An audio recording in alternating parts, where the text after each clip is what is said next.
I get that question a lot. How in the world does this work? In order for me to describe this to you, I need to break it down into some key components. First and foremost, which is healing.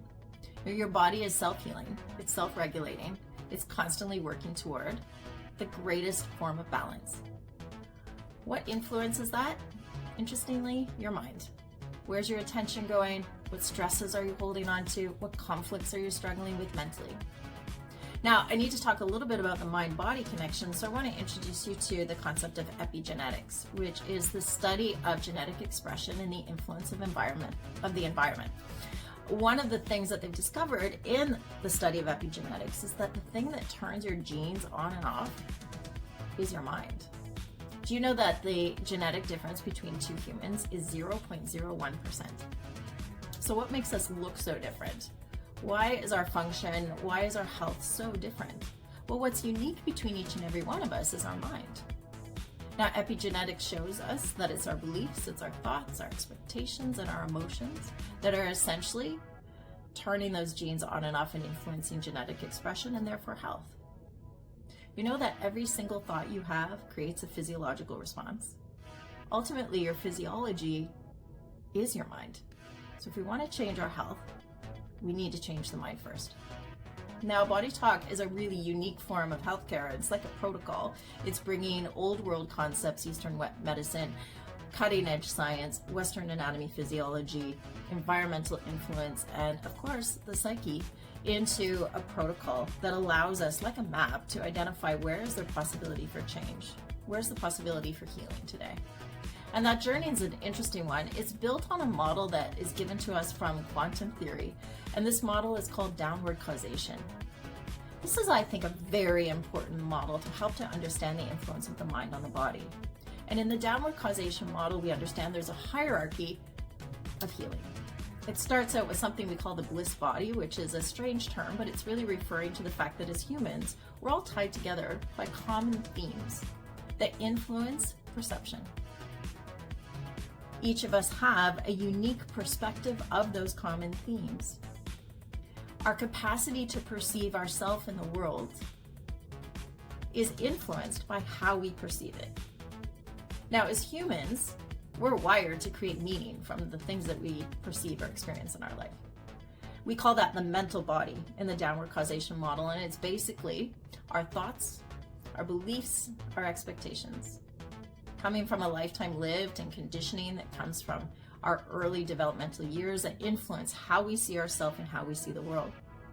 Now, interestingly, quantum physics tells us that for any one moment or any one experience, there's infinite possibilities that exist. And the one that we manifest or that we experience is the one that we've subconsciously chosen out of expectation, out of all of that conditioning. And we're habit-driven creatures. By the time we're in our middle age, 90 to 95% of every single day is identical because we're following the same path and the same habit. What if your physical health is a representation of your habits? Well, I hate to tell you, but it is. Now, can that change? Absolutely. How does it change? New perspective, new information, a new way of looking at something. When we shift our perspective, it's like shifting a train track and experiencing a different possibility. But first we have to observe it in order for us to experience it. Now, another thing that we learn in this downward causation model is that where attention goes, energy flows. It's like when we choose a possibility at the subconscious level, we bring it into manifestation. Okay, so where attention goes, energy flows. The next level in downward causation is what we call the vital body, which is basically the energetic blueprint of the physical form. The mind is driving the energy. If the mind is stuck on something, if there's conflict, if there's stress, if there's expectation, it will influence where that energy goes, just like it influences which possibility we choose. Now, that energy ultimately becomes the physical. Your physical body is nothing but energy in a state of vibration. It's constantly changing and has the potential to change. But what has to change first? The mind.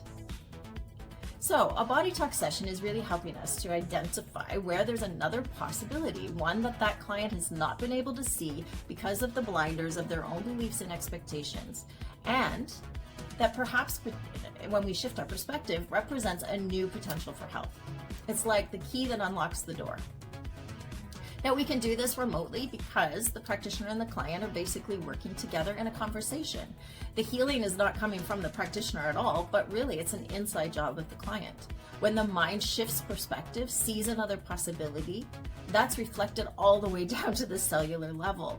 And change can be instantaneous. There's not a day in my practice that I'm not shocked actually by the potential for healing and the potential for change and how quickly that can happen. When we change our mind, we change our physiology. So a body talk session is really giving us awareness of different possibility that exists, something that we may never have been able to see before. That could be at the level of consciousness. It could be at the level of our beliefs, our thoughts, and our expectations. It could be about our relationship to our emotions, our relationship to our environment, and all of that reflected in the physical. The focus in the session can be very physical in nature, but it can also be any of those levels of influence. Now, when we come together in a collective body talk session, which we often do, we're really focusing more so on a theme. It's a little bit like attending a lecture.